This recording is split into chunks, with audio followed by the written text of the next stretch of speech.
I figured that if somebody has the power to raise somebody from the dead, that person's got a pretty good toolbox, or a reservoir of strength to fall back on, or to draw from. If you can bring somebody back to the dead, that ranks pretty high up there, I think. And what does God do with that power? Verse 21, it says, "Through all of this, may God equip you with everything good, that you may do His will." That's essentially it for this morning. We have a God who raised Jesus from the dead. And that same God is equipping you and equipping me to do His will. God asks us, and what is God's will? We really looked at that all through Hebrews, especially last week. Last week we looked at Hebrews chapter 13, or the earlier parts of that. It was all about kind of worship lived out in everyday life. That kind of all life becomes sacred. That God touches all areas of our lives. And that's not always easy to do, is it? And that's what we talked about last week. That's not always easy to do. It's not always easy to turn over everything to God and to let God have His work done in us and to do God's work. Sometimes we don't feel adequate to do what God may want us to do, or do maybe what we think God is asking us to do. But it says here that God equipped us. He's given us everything good that we need to do His will. God isn't going to leave us hanging out to dry, or give us a job to do but be poorly equipped to do it. I don't know how many times I've started a home project only to get halfway through it and realize, I'm missing a needed tool to complete the project. How many of you have run into that problem? Yes, probably just about whether it's your vehicle, whether it's your house, maybe it's at work. We all start something and realize, I don't have what I need to do. So, so the job then does what? It comes to a grinding halt. Well, I spend my time either going to buy the tool that I need or calling somebody who I hope has it. That doesn't happen here. When God asks us to do something, or when God says, follow me, do my will, our lives never have to come to a grinding halt because we're lacking something spiritual to do that. It says God has equipped us with everything that we need to do His will, working in us that which is pleasing in His sight. Now, Wednesday night, if a couple of you came to our group on Wednesday night, we talked about the Holy Spirit living with us. If you're a Christian, if Christ is in your life, the Spirit lives within you, and He's doing His work within you. And it's the Spirit that gives us the power to live out what God asks us to do. And I think when we're left to our own devices, we don't get very far. We're unable to accomplish what God wants us to do. But through the Spirit living in us, our author says, we've already got everything we need. We've got everything we need to succeed in this life on a spiritual level. We don't have to get to the point where we say, well, I can't do that. I can't make it. Well, you've got everything you need. You've got the Spirit. He's equipped you. The same God that raised Christ from the dead, the same power is within you. I think that is objectively true. That the Spirit has placed everything we need, has given us everything we need to succeed spiritually. I think the question I was thinking about as I was reading this and thinking about this week, that might be true, but does it always seem like it? Does it always seem like we have the ability to do, as it says here, God's will, that we may be pleasing in God's sight? Does it always seem like that? Do you always feel like that? What do you guys, what do you ladies and gentlemen think? I mean, does it always seem like we're always well equipped? What are your thoughts on that? Because I guess I know I don't always feel like that. What do you guys think? I say guys, I mean, that's gender, should be gender inclusive.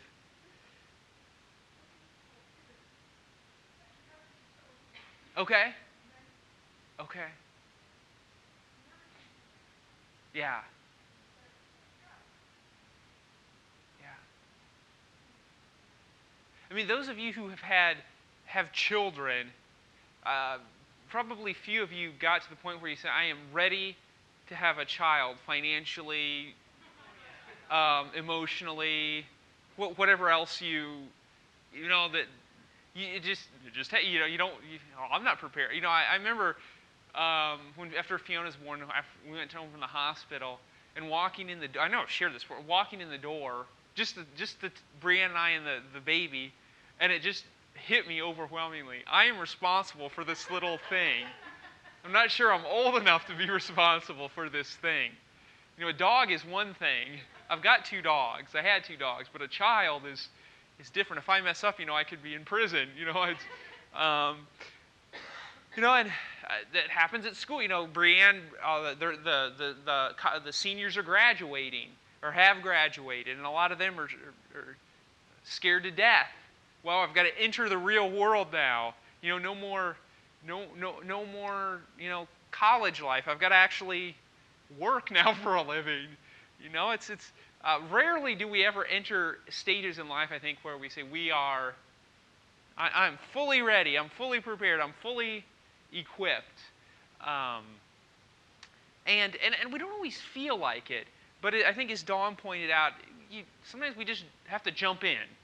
You know, you don't know what's there unless you do it. You know, you don't know, you know, what God has prepared you for unless you're going through it.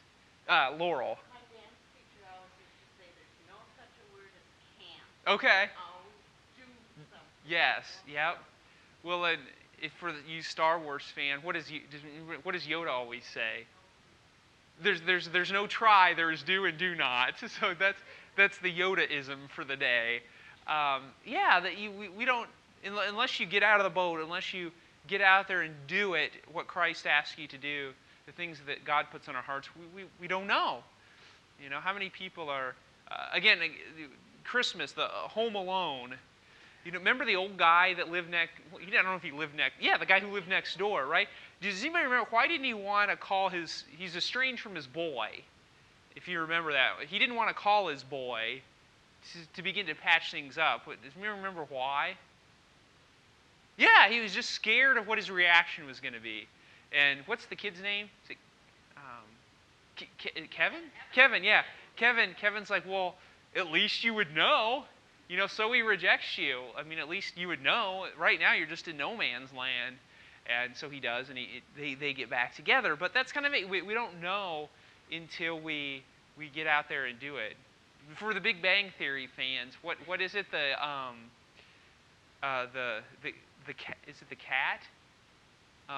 You have to Schrodinger's cat. That's right. Yeah, you don't know if the cat's alive or dead until you open the box. It's both alive and it's dead at the same time. You know, that's, you know, we don't know what's there until it's drawn out. It's kind of like the story with Abraham and Isaac. What is Abraham capable of doing? How much faith is he willing to place in the Lord? So when we don't feel like it, kind of just, again, I don't like the old Nike slogan, just do it, but it's kind of apt in this. You know, so you don't necessarily feel like you're ready to do it. We're going to talk about biblical conflict management. There's going to be lots of times when we're in conflict and you're like, oh man, I'm not sure I'm ready to deal with this. I'm not sure I'm ready. Well, give it a whirl. You know, oftentimes it's like, how much worse could it possibly get? Sometimes it could get worse, but sometimes, you know, just see what the Lord will do. What else can we do when we don't feel like we're equipped, even though we actually are? Anybody have any other thoughts on that? Okay, yeah. I mean kind of getting to what Dawn said. I mean, just the realization that Jesus has given us everything we need. I mean, hopefully that should be an emotional, a mental, a spiritual boost to say, remember, you've got what you need to succeed spiritually in this life. Okay? We don't really have excuses why we can't flourish in our walk with Christ. We don't really, we've been equipped. Any other thoughts on that? Okay, we ask for help. How does now? I think there's two sides to that. How does this? Our section today even begin? Well, it doesn't really actually say it in words. It does in 18. How does verse 18? This is part of a. I'm not going to say it for you, but how does verse 18 begin? Pray. That's you ask for help. You don't feel like it. You just will pray. This is a prayer. It's ending with a prayer. Pray. If you're scared, if you're doubtful, if you're not sure where you're headed, well, just pray. Just pray. Tony, I think you were going to say something. Yeah, kind of an opposite, or not an opposite, slightly different twist. Yeah. And that is even Jesus was writing more miracles all the time. And that's not to say opposite of this, but Yeah. also is try something and it doesn't work out. Well, look what Jesus did. Yeah. Or even himself, which to me is like, don't have a fear of failure. Yeah. You know, I mean, give it a try, do something, whatever. If it doesn't work out, don't feel guilt on yourself or something because, well, maybe it's not your timing or maybe Yeah. you know, at least you try. But if it doesn't go, don't,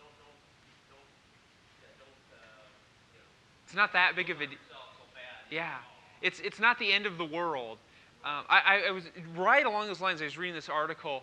Let's see, who's Lewis? Do you want to go bring back? We'll wrap up here. You want to go tell Brianne and the kids they can come back in? I was reading an article on Yahoo just this morning before we came, and it was like raising gritty kids. I think kids that don't give up. Anybody read that article? Basically, that a kid's stick-with-itness is a better indicator of success in life than IQ, than grades or anything like that. If they've got that grittiness, and one of them was just that, instill in your kids that they don't need to fear failure. That if they fail, so what? At least you tried.